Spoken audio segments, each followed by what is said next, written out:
So hello বন্ধুরা, তো আজকে চলে এলাম একদম আরেকটা নতুন ভিডিও নিয়ে। তো বন্ধুরা দেখতে পাচ্ছ এই মুহূর্তে এসে পৌঁছে গেছি একদম সুখ সন্ধ্যাতে।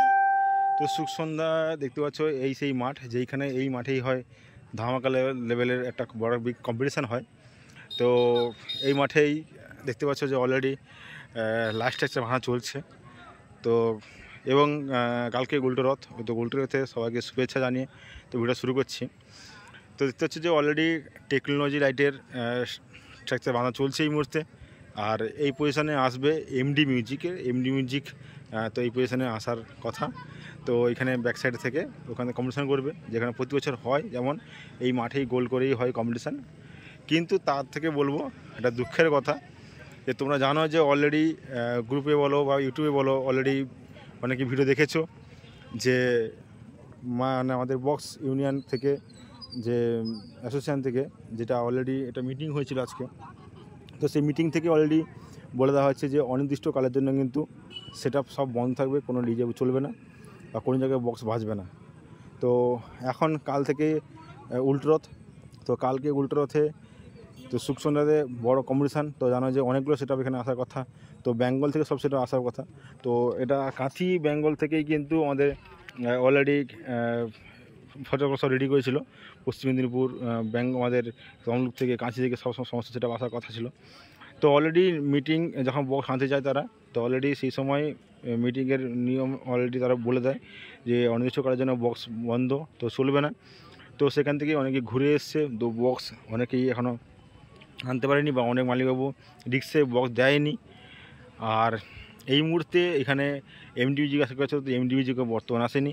তো সুখ সন্ধ্যাতে কিন্তু অলরেডি বলে দিই লক্ষ্মী মিউজিক একাই এসছে বলতে সে অলরেডি 9টার সময় লোডিং হয়ে চলে এসেছিলো, দুপুরের দিকে ঢুকে গেছে 12টার দিকে।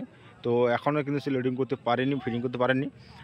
তো এখন কমিটি তাকে ছাড়ছেও না, কমিটি কী করবে সেরকম করতে পারছে না, কারণ প্রত্যেকটা সেট আপ অলরেডি ভাড়া ধরে বসছিল, ভাড়া নিয়ে কিন্তু সবাই ফিল্ডে অনেকে চলেও গেছে। তো অনেক কমিটি হয়তো ছাড়বে না, অনেক কমিটি হয়তো ছেড়ে দিতে পারে। তো পিছাবনি থেকে নাকি সেটা শুনেছিলাম, পিছাবনি যে রথ কালকে ছিল উল্টো রথে, তো সেখান থেকে কিন্তু অনেকগুলো সেট আপ কিন্তু ছেড়ে দিয়েছে শুনছি। আর হয়তো এখানে কী সেট আপ আসবে না আসবে সেটা কিন্তু এখন জানি না।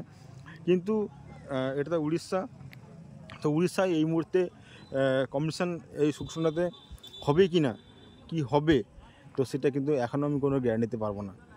এখনও সেটা জানতে গেলে কিন্তু আমাকে হয় কালকে সারাদিন আমাকে জানতে হবে, থাকতে হবে এখানে।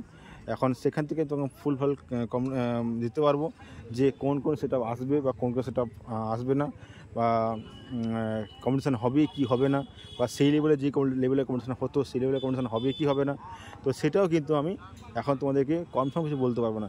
আর আমি বলবো যে বন্ধুরা, আমার যেটুকু মনে হয় হয়তো সেরকম ভালো সেট আপ, যারা নাম করা সেট আপ যারা তোমার মনে করো, সে সেট আপ হয়তো এসে পৌঁছাবে না, আশা করি আসবে না।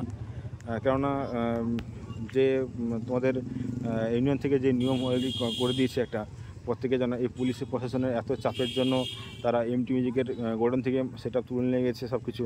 তো সেই কারণে কিন্তু একটা তারা ডেপুটেশন জমা দিয়েছে থানাতে গিয়ে। তো এখন তাদের সুরাহা কবে হবে না হবে কোনো ঠিক নেই। যতদিন সুরাহা হবে তারা কিন্তু বক্স বের করবে না, কেননা পুলিশের অত্যাচার এতটাই বেড়েছে যে কল্পনার বাইরে। তো সেই ওই জন্য এখন সুখ সন্ধ্যাতে তার প্রভাবটা পড়েছে এবং মহরমে সেই প্রভাবটা পড়তে পারে এবং পড়বে হয়তো। জানি না কতটা কী হবে, কতটা তোমরা বক্স কম্পিটিশন দেখতে পাবে কি পাবে না। হয়তো এবছর মহরম বা এবছর সুখ সন্ধ্যা, এবছর উল্টো রথ হয়তো সব জায়গায় আস্তে আস্তে করে হয়তো বন্ধ হতে পারে। এখন তার জন্য কিন্তু তোমাদেরকে অপেক্ষা করতে হবে। আমাদের ইউনিয়নের পক্ষ থেকে কী জানানো হচ্ছে বা থানা থেকে পক্ষ থেকে কী জানানো হচ্ছে। আর সুখ সন্ধ্যার খবর বলতে গেলে এই হচ্ছে মাঠ, এই হয় এখানে কম্পিটিশান হয়। তো এখন এই পজিশানে তো এই মুহূর্তে কিন্তু এখনও অনেকগুলো বক্স হয়তো এলেও আসতে পারে, হয়তো উড়িষ্যার কোনো সেটা হয়তো ঢুকতে পারে এখানে। তো খোঁজ চলছে অনেক কিছু, জানি না কতটুকু কী হবে না হবে। তো যদি হয় বা কটা সেটা আসবে তোমাদের হয়তো কালকের দিকে তোমাদের আমি আবার আপডেট দেওয়ার চেষ্টা করব। তো চলো, আমি হয়তো কোনো কম্পিটিশানের কথা বলার চেষ্টা করবো তোমাদের কাছে, যদি কোনো কমিটি কথা বলতে চায়, কেন কেউ কথা বলতে চাইছে না এই মুহূর্তে, তোমার দেখানোর চেষ্টা করবো বা কথা বলার চেষ্টা করবো যে কমিটিটা একটু বলতে চাইছে বা কী হবে না হবে সেটা আমি তাদের কাছে মুখে শোনার চেষ্টা করব। চলো, কোনো কমিটির কাছে গিয়ে আমি কথা বলার চেষ্টা করছি।